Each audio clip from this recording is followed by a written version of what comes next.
মার্কিন যুক্তরাষ্ট্রের ৪৭তম প্রেসিডেন্ট হিসেবে ডোনাল্ড ট্রাম্প সোমবার বাংলাদেশ সময় রাত ১১টার দিকে শপথ গ্রহণ করেন। এই শপথ অনুষ্ঠানটি ছিল তার দ্বিতীয় মেয়াদে প্রেসিডেন্ট হিসেবে শপথ গ্রহণ। বিশেষ ঘটনা হলো তার শপথ অনুষ্ঠানে দুটি বাইবেল রাখা হয়েছিল, তবে তিনি ঐতিহ্যগতভাবে বাইবেলের উপর হাত না রেখে শপথ নিয়েছেন। প্রসঙ্গত, শপথ অনুষ্ঠানে দুটি বাইবেল ব্যবহৃত হয়। এর মধ্যে একটি বাইবেল ছিল 1861 সালে সাবেক প্রেসিডেন্ট আব্রাহাম লিঙ্কনের শপথ অনুষ্ঠানের বাইবেল, যা যুক্তরাষ্ট্রের ইতিহাসে একটি গুরুত্বপূর্ণ এবং ঐতিহ্যবাহী বাইবেল। আরেকটি বাইবেল ছিল ট্রাম্পের মায়ের দেয়া। সাধারণত মার্কিন প্রেসিডেন্ট শপথ গ্রহণের সময় বাইবেলের উপর হাত রেখে শপথ নেন, কিন্তু এই শপথের সময় ট্রাম্প বাইবেলের উপর হাত রাখেননি। শপথ গ্রহণের সময় তিনি কেবল তার ডান হাত উঁচু করে শপথ পাঠ করেন এবং বাইবেল দুটি তার পাশে দাঁড়িয়েছিল ট্রাম্পের স্ত্রী মেলানিয়া ট্রাম্পের হাতে।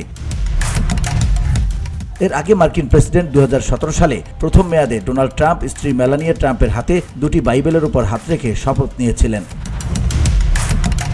ট্রাম্পের এই আচরণ সোশ্যাল মিডিয়ায় নানা আলোচনা সৃষ্টি করেছে। নেটিজেনরা ছবি শেয়ার করে এবং প্রশ্ন তুলছে, বাইবেলে হাত না রাখলে কি তার শপথ অবৈধ হয়ে যায়? অনেকেই প্রশ্ন করেছেন, বিশেষত যারা এই প্রথাকে গুরুত্বপূর্ণ মনে করেন। শপথ অনুষ্ঠান শেষে এই বিষয়টি গুগলের সবচেয়ে বেশি সার্চ হচ্ছে।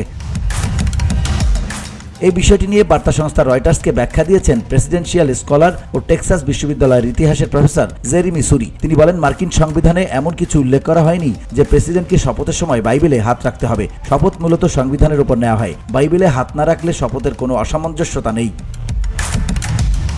তিনি আরও বলেন, মার্কিন যুক্তরাষ্ট্রের প্রতিষ্ঠাতা এমন ব্যবস্থা রেখেছেন যাতে ধর্মীয় বিশ্বাসের উপর ভিত্তি করে প্রেসিডেন্টের শপথ নেওয়ার সুযোগ থাকে। এমনকি যারা ধর্মীয় বিশ্বাসে নাস্তিক তারাও শপথ নিতে পারেন। রয়টার্স সংবাদ সংস্থার মাধ্যমে ট্রাম্পের মুখপাত্রদের কাছে এই বিষয়টি নিয়ে মন্তব্য চাওয়া হয়েছিল, তবে তারা কোনো সাড়া দেননি। VOD Bangla news desk.